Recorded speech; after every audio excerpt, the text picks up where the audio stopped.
ಓಂ ಶ್ರೀ ಗುರು ಬಸವಲಿಂಗಾಯ ನಮಃ. ಸರ್ವರಿಗೂ ಶರಣು ಶರಣ. ಸುಮಾರು 18 ದಿನಗಳ ನಂತರ ನಾವು ಪತಂಜಲಿ ಯೋಗ ಸೂತ್ರಗಳನ್ನು ನೋಡ್ತಾ ಇದ್ದೀವಿ. ಇವತ್ತಿನಿಂದ 3-4 ಸೂತ್ರಗಳ ಹಿಂದೆ ಹೋಗಿ ತಿಳ್ಕೊಂತ ಬರೋಣ. ಯಾಕಂದರೆ ಬಹಳ ಮುಖ್ಯವಾದಂತಹ ಸೂತ್ರಗಳಿವೆ. 23ನೇ ಸೂತ್ರ, 2ನೇ ಅಧ್ಯಾಯ. 2ನೇ ಅಧ್ಯಾಯ ಅಂದರೆ ಸಾಧನಾ ಪಾದ. 1ನೇ ಪಾದಕ್ಕೆ ಹೆಸರು ಸಮಾಧಿ ಪಾದ ಅಂತ ಕೊಟ್ಟಿದ್ದಾರೆ. 2ನೇದು ಸಾಧನಾ ಪಾದ. ಅದರಲ್ಲಿ 23ನೇ ಶ್ಲೋಕ, 23ನೇ ಸೂತ್ರ. ಸ್ವಸ್ವಾಮಿ ಶಕ್ತಿಯೋ ಸ್ವರೂಪೋಪಲಬ್ಧಿ ಹೇತು ಸಂಯೋಗ. ಬಹಳ ಅದ್ಭುತವಾದ ಶ್ಲೋಕ, ಅದ್ಭುತವಾದ ಸೂತ್ರ. ಆದರೆ ಬಹಳ ಜನ ವ್ಯಾಖ್ಯಾನಕಾರರಿಂದ ತಪ್ಪಾಗಿ ಅರ್ಥೈಸಲ್ಪಟ್ಟಿದೆಯೇನೋ ಅಂತ ಅನಿಸುತ್ತೆ. ಯಾಕಂದರೆ ಹಿಂದೆ ಈ ಪಂಚಕ್ಲೇಶಗಳ ಬಗ್ಗೆ ಹೇಳುವಾಗ ಅವಿದ್ಯೆ ಅನ್ನೋ ಶಬ್ದ ಬಳಸ್ಕೊಂಡಿದ್ದಾರೆ. ಇವರು ವ್ಯಾಖ್ಯಾನಕಾರರು ಅದನ್ನೇ ಮುಂದುವರಿಸ್ಬಿಟ್ಟಿದ್ದಾರೆ. ಆದರೆ ಇಲ್ಲಿ ಪತಂಜಲಿಗಳು ಹೇಳ್ತಾ ಇರ್ತಕ್ಕಂತಹ ಸಂಯೋಗನೇ ಬೇರೆ. ಬಹಳ ಅದ್ಭುತವಾದ ಸೂತ್ರ ಇದು. ಸ್ವಾಮಿ ಶಕ್ತಿಯೋ ಸ್ವಸ್ವರೂಪೋಪಲಬ್ಧಿ ಹೇತು ಸಂಯೋಗ. ಹೇತು ಅಂದರೆ ಕಾರಣವಾದದ್ದು. ಸ್ವಾಮಿ ಶಕ್ತಿಯೋ. ಇಲ್ಲಿ ಪತಂಜಲಿ ಯೋಗ ಸೂತ್ರಗಳನ್ನು ಬಹಳ ಜನ ವ್ಯಾಖ್ಯಾನ ಮಾಡೋರು ನಾಸ್ತಿಕರ ರೀತಿಯಲ್ಲಿ ಮಾಡಿಬಿಟ್ಟಿದ್ದಾರೆ. ಅಂದರೆ ಪತಂಜಲಿಗಳು ನಾಸ್ತಿಕರು, ದೇವರನ್ನು ಒಪ್ಪಲ್ಲ. ಯಾಕೆ ಅಂದರೆ ಅದು ಕೆಲವರು ಉದ್ದೇಶಪೂರ್ವಕವಾಗಿ ಗೊತ್ತಿದ್ದು ಕೂಡ ಮಾಡ್ದಂಗೆ ಕಾಣ್ತಾರೆ. ಯಾಕೆ ಅಂದರೆ ಅವರೆಲ್ಲರೂ ವ್ಯಾಖ್ಯಾನ ಮಾಡುವವರು ಮೂರ್ತಿ ಪೂಜಕರು ಅಥವಾ ಯಾವುದಾದ್ರೂ ಒಂದು ದೇವತೆಗಳಿಗೆ ಅಂಟ್ಕೊಂಡಂಥವ್ರು, ದೇವಿ ಅಥವಾ ದೇವತೆಗಳಿಗೆ ಅಂಟ್ಕೊಂಡಂಥವ್ರು. ಪತಂಜಲಿ ಋಷಿಗಳು ಕನಸು ಮನಸ್ಸಿನಲ್ಲಿಯೂ ಕೂಡ ಯಾವುದೇ ದೇವಿ ದೇವತೆಗಳಿಗೆ ಅಂಟ್ಕೊಂಡಂಥವ್ರಲ್ಲ. ಆದರೆ ಅವರು ದೇವರನ್ನ ಬಿಟ್ಟವರಲ್ಲ. ಅದನ್ನು ಸರಿಯಾಗಿ ಅರ್ಥ ಮಾಡ್ಕೋಬೇಕು. ಅಂದರೆ ಒಂದು ದೊಡ್ಡ ಸಾಧನಾ ಕ್ರಮವನ್ನೇ, ಸಾಧನಾ ಪಥವನ್ನೇ ಬದಲಾಯಿಸ್ತಕ್ಕಂತಹ ಪ್ರಮಾದ ಅಥವಾ ಅವರ ಚಿಂತನೆಯನ್ನು ವಿರುದ್ಧವಾಗಿ ತಿಳ್ಕೊಳ್ಳುವಂಥ ಪ್ರಮಾದ ಆಗಿದೆಯೇನೋ ಅಂತ ನನಗನ್ಸುತ್ತೆ ಯೋಗ ಮಾರ್ಗದಲ್ಲಿ.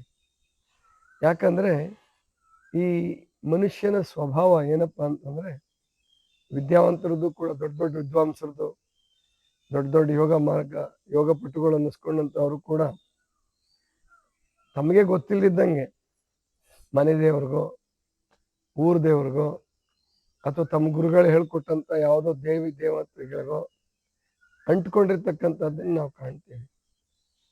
ಆದರೆ ಪತಂಜಲಿ ಋಷಿಗಳು ಮಾತ್ರ ಸುಮಾರು 5,000 ವರ್ಷಗಳ ಹಿಂದಿನವರು ಆದ್ರೂ ಕೂಡ ಅವರು ಎಲ್ಲಿಯೂ ಕೂಡ ದೇವಿ ಮತ್ತು ದೇವತೆಗಳಿಗೆ ಅಂಟ್ಕೊಂಡಂಗೆ ಕಾಣಿಸಲ್ಲ. ದೇವಿಯರು ಅಥವಾ ದೇವತೆಗಳು, ದೇವಿಯರು ಅಂತಾನೆ ಬಳಸಬೇಕು ಬಹುವಚನದಲ್ಲಿ.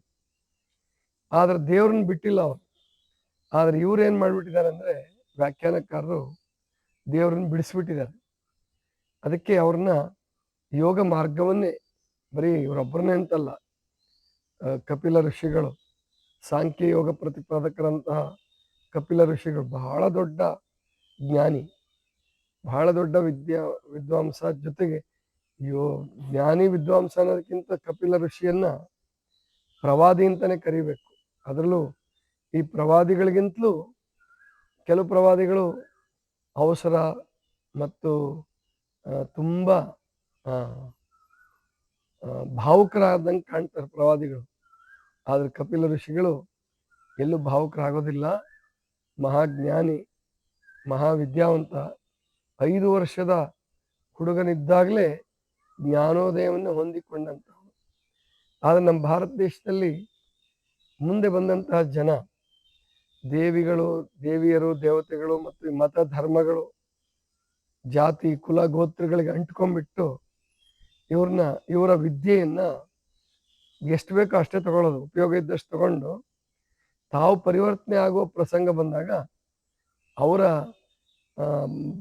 ಏನು ವಿದ್ಯೆಯನ್ನೇ ಪರಿವರ್ತನೆ ಮಾಡಿ ಅಥವಾ ಅಪವ್ಯಾಖ್ಯಾನ ಮಾಡಿ ಅಥವಾ ಬೇರೆ ಥರ ವ್ಯಾಖ್ಯಾನ ಮಾಡಿ ತಮಗೆ ಮತ್ತು ಸಮಾಜಕ್ಕೆ ಅನ್ಯಾಯ ಮಾಡ್ಕೊಂಡಿದ್ದಾರೇನೋ ಅನ್ನುವಂತಹದ್ದು ನನ್ನ ಅಭಿಪ್ರಾಯ.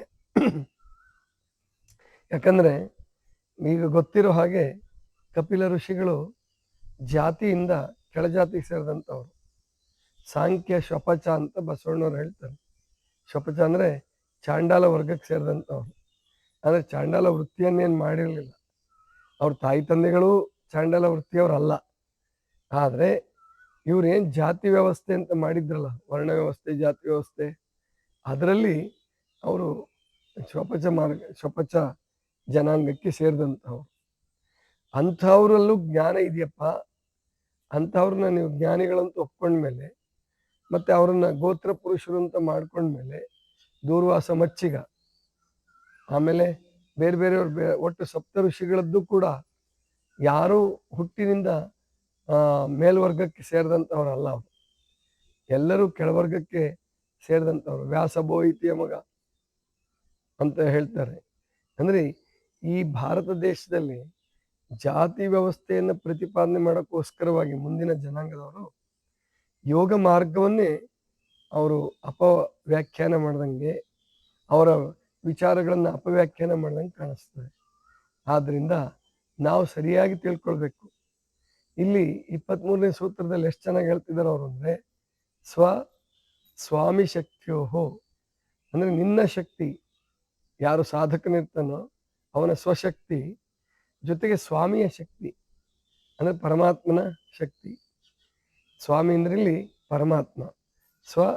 ಸ್ವಾಮಿ ಶಕ್ತಿಯೋಹೋ ಸ್ವಸ್ವರೂಪೋಪಲಬ್ಧಿ ಹೇತು ಅಂದ್ರೆ ಸ್ವಸ್ವರೂಪದ ಜ್ಞಾನವಾಗುತ್ತದೆ, ಸ್ವಸ್ವರೂಪದ ಉಪಲಬ್ಧಿ ಆಗುತ್ತದೆ.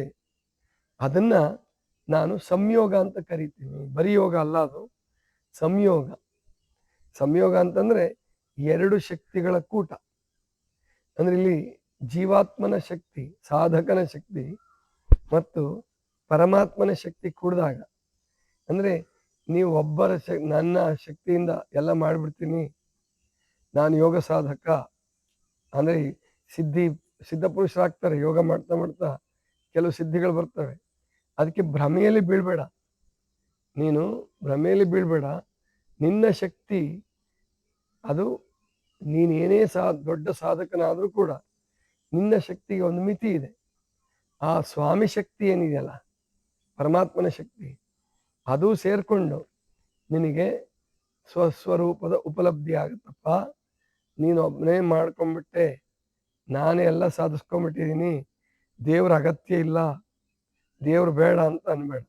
ಹಾಗಂತ ಹೇಳಿ ದೇವ್ರ ಮೇಲೆ ಭಕ್ತಿ ಬೆಳೆಸ್ಕೊಂಡಿದ್ದೀನಿ ಅಂತ ಹೇಳಿ ನೀನೇ ಕಲ್ಪಿಸಿದಂತಹ ಅಥವಾ ಇತರರು ಕಲ್ಪಿಸಿದಂತಹ ದೇವಿಯರ ಅಥವಾ ದೇವತೆಗಳ ಮೂರ್ತಿಗೆ ಹೋಗಿ ಅಂಟ್ಕೊಳ್ಳೋ ಅಗತ್ಯನೂ ಇಲ್ಲ. ಅದಕ್ಕೆ ಇಲ್ಲಿ ವಿದ್ಯೆ ಮತ್ತು ಸಂಯೋಗಕ್ಕೆ ಹೆಚ್ಚಿನ ಅವಕಾಶ ಕೊಟ್ಟಿದ್ದಾರೆ, ಹೆಚ್ಚಿನ ಒಂದು ಅದರ ಶಕ್ತಿಯನ್ನು ಸ್ಮರಣೆ ಮಾಡಿದ್ದಾರೆ. ಆದರೆ ಇಲ್ಲಿ ವಿದ್ಯಾ ಅಂತ ಬಂದಲ್ಲಿ ಅವಿದ್ಯಾ ಅಂತ ಅರ್ಥ ಮಾಡ್ಕೊಂಡಿದ್ದಾರೆ ವ್ಯಾಖ್ಯಾನಕಾರರು. ಸಂಯೋಗ ಅನ್ನುವಂಥದ್ದನ್ನು ಕೂಡ ಅದರ ಮಹತ್ವವನ್ನು ಅರ್ಥ ಮಾಡ್ಕೊಳ್ಳಾರದೆ, ಸ್ವಾಮಿ ಎನ್ನುವಂಥದ್ದನ್ನ ಪರಮಾತ್ಮನ ಶಕ್ತಿಗೆ ಅನ್ವಯ ಮಾಡ್ಕೊಳ್ಳಾರದೆ ಅಲ್ಲಿ ಜೀವಾತ್ಮ ಅಂತ ಬಳಸ್ಕೊಂಡ್ಬಿಟ್ಟಿದ್ದಾರೆ.